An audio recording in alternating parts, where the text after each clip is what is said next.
Hello guys and welcome back to the Traitors US, and my god, this episode is going to be juicy. It's going to be interesting. We're on episode 3, which is technically the end of the first 3 episodes that were released all together in the US.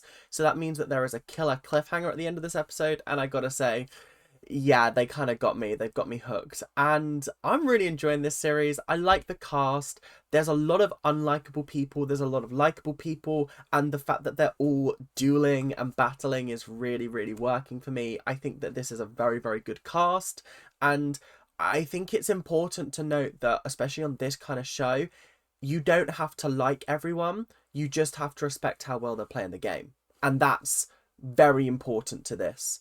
That's just how I feel. It's not like Big Brother in the UK, where if you don't like someone, then you just don't like them. You've got to respect the game that they're playing in this kind of scenario. But before we get into the episode, guys, we've made 1,000 subscribers. I'm actually like overjoyed, over the moon, blown away. I'm just so happy right now. Thank you guys so much. It means honestly the world to me that you guys are so supportive, and I hope that you guys will continue to be supportive. I've got some cool ideas coming up. I've mentioned something involving Taskmaster. Didn't expect to get to 1,000 this quickly, so you're gonna have to wait for that one. But it is coming, I will promise you that. But yeah, let's get into the episode, shall we? So in Traitors Tower, the decision came down to, do we kill Deontay, do we kill Marcus, or do we kill Janelle? Very, very interesting little decision. Out of those 3, who would we get rid of? I think there's one obvious answer. It has to be Marcus, because Marcus and Larsa are currently playing as a duo, and taking out that duo this early on will help them further on in the game. You can't allow that duo to get any more powerful, have any more sway, and also Marcus was revealed to be the person that people trusted his opinion. So I don't know, I think that's definitely the smart choice. Heading into breakfast, Peter basically laid out the traitor's plan in front of everybody, and I was like, huh. And I was like, that's interesting, because he was basically like, yeah, they're just deciding to kill random people to cause chaos. And I was like, huh, he's got a point there. That is kind of what they're doing. And I think Dan was sitting there going, uh-oh. Yep, Marcus was unfortunately the person that got murdered. I can't say I'm surprised. I think it was the smart choice, personally. It just made the most sense. And I also think that if he would have stayed any longer, I think he could have become a really powerful threat. He never would have gotten voted out because people trusted him too much, and therefore he had to get murdered. And this also kicks off Larsa, because Larsa is absolutely raging. She made them all do a cheers and a toast to Marcus. And I gotta say, I think this is going to work against her. Larsa, I don't think she's ready to play the game. I think she's too caught up in the "how dare you kill my husband" vibe, rather than the "okay, this gives me a really good alibi for the fact that I can't be a traitor, because why would I kill my husband? Unless it's a double bluff. Then again, who knows? So, some suspicions.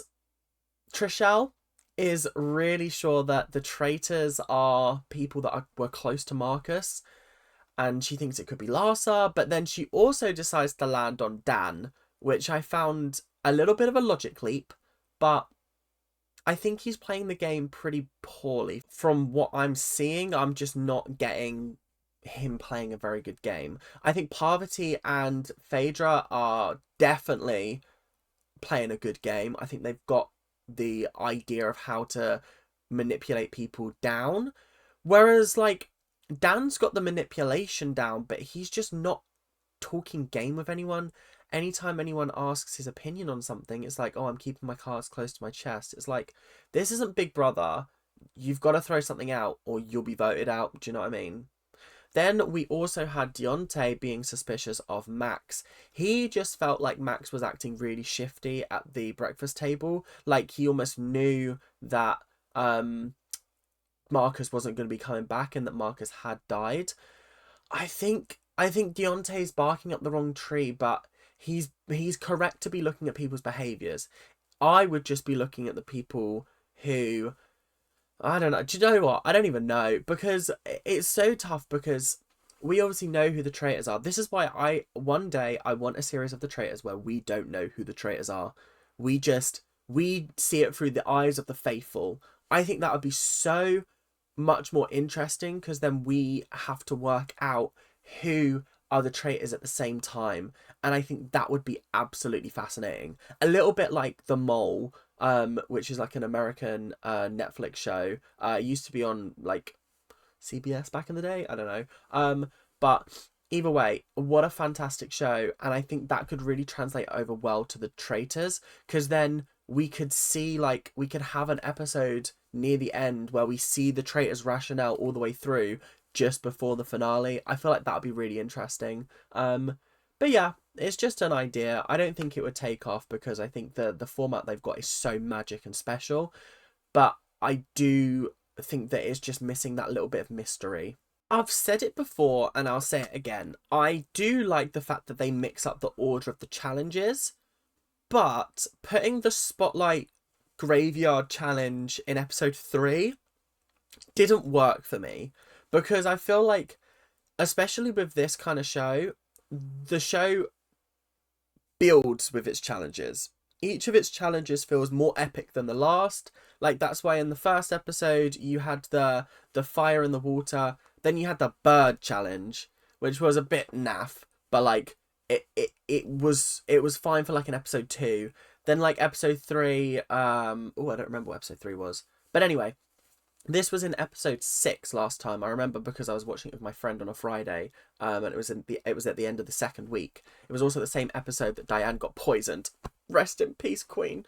But I felt like this challenge was a lot less epic than it could have been if it was a lot later on in the series. Maybe that's just how I viewed it. I felt the whole sort of splitting into 2 teams, half of them are out on the pitch, the other half are waiting for people to be eliminated. It just didn't quite work for me. It was like a nice idea, but I preferred them all being sort of out, scattered around, trying to work together, rather than half and half. Does that make sense? Anyway, moving on. John was so bad at this. Oh God, he got caught immediately. And then it was just like everyone was doing so abysmally poor. And then it got to a point where an unlikely person managed to work out the pattern of the spotlight so that they could work their way around and get the money. Bergie, honestly, didn't expect it from him. I mean, I kind of wrote him off as like a Love Island douchebag, but he's a lot smarter than I think anybody's given him credit for so far.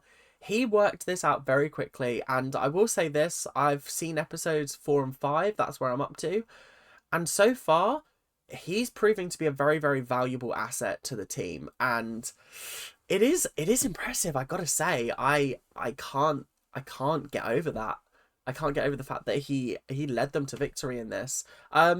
Tamra managed to grab a shield for herself, as did Peter. And then the last shield, Janelle and Ekin-Su were fighting over it.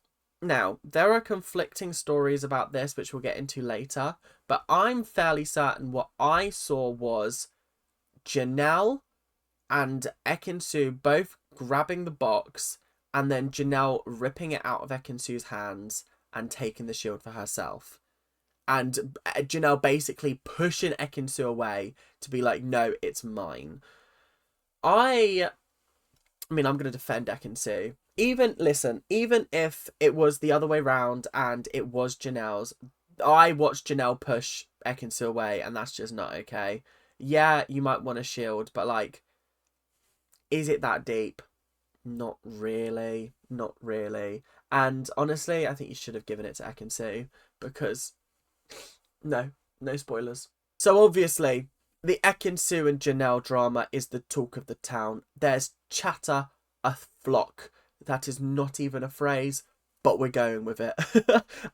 Dan's name is coming up a lot as well, and every time Dan's name comes up and people are like, it could be Dan, and that news gets back to Dan, Dan always goes, oh, I'm gonna be more vocal, I'm gonna start talking game, and then he just doesn't. And I just sit there and I'm like, this man is meant to be, Janelle likes to call him the best Big Brother player that she's ever worked with, but he's just sucks at this game. I don't know what it is. Is it the fact that he's trying to sort of like apply a similar strategy to this game that helped him win Big Brother? I don't know, but I'm struggling to like vibe with his gameplay currently, because it just isn't working for me. It's not gelling. So yeah, not entirely impressed with him, but it's coming up for MJ. MJ thinks that it might be Dan. Deontay thinks that it might be Max. Peter and Kevin have come up with a very interesting strategy to get them through this game. They decided to fake some tension between them by agreeing to vote for each other at the round table, essentially meaning that like there's clearly some animosity there and they're going to keep going backwards and forwards at each other, meaning that the traitors might not want to kill them off. Honestly, Peter's a lot smarter with this game than I gave him credit for. Again, he's from The Bachelor. I really didn't expect him to be like this game playing genius, but he actually is. Like, this is a very, very good idea, to fake tension between two people that are actually working together in order to make the traitors go, well, they're making each other suspicious, so maybe we should keep them around. That's a fantastic idea. That's a fantastic, fantastic idea. Honestly, blown away.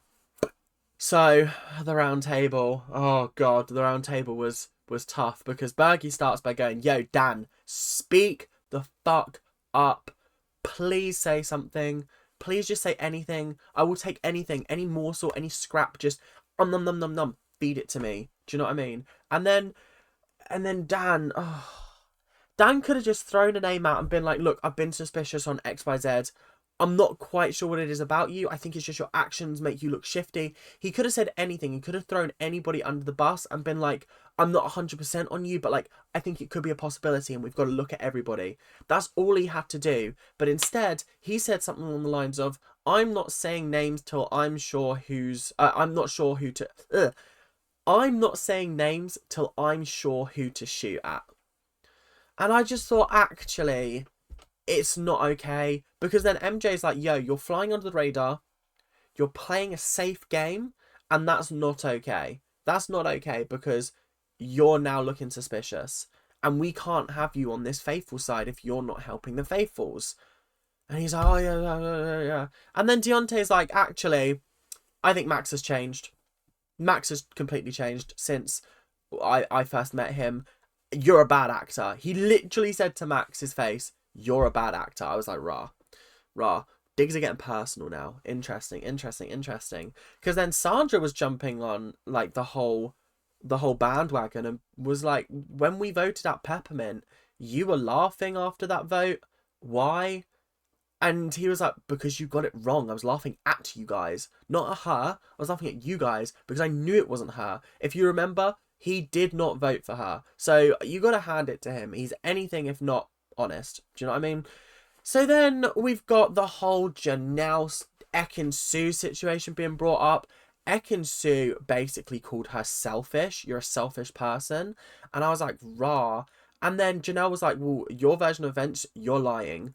So it was just two different versions of events going up against each other. Like I said, I'm not really clear on what happened because the camera angles weren't great. And let's be honest, it doesn't actually matter. Janelle ended up with the shield, so whatever. But then obviously Max was throwing suspicion onto CT. He's just looking more and more guilty with every single sentence that he utters. He's looking more and more guilty. It's like he's been accused and now he's just throwing every name under the bus. He went, CT, yo, I think you're the issue here. You could have gotten rid of Johnny Bananas because you might have wanted a strong man out of your way because you know that you can lead the team. and it just felt like he was clasping at straws. And then Larsa comes in, last but not least, and says, Dan, you're so calm and tranquil, and that scares me. And I was like, actually, Dan is a little bit too not panicked. He's not panicked at all. He doesn't feel on edge. He doesn't feel any of that. But that's because he knows he's in a safe position and he's allowing that to show. I expected better from him. It always seems to be the Big Brother players who get traitor, who suck at being traitors. Because we had Cody in the first series who just sucked ass. Everyone called him out immediately and was like, oh, I think it's Cody. And they've done the exact same with Dan here. I mean, I know Sari was like a Survivor legend, and now she's been on Big Brother and she was good at Big Brother as well.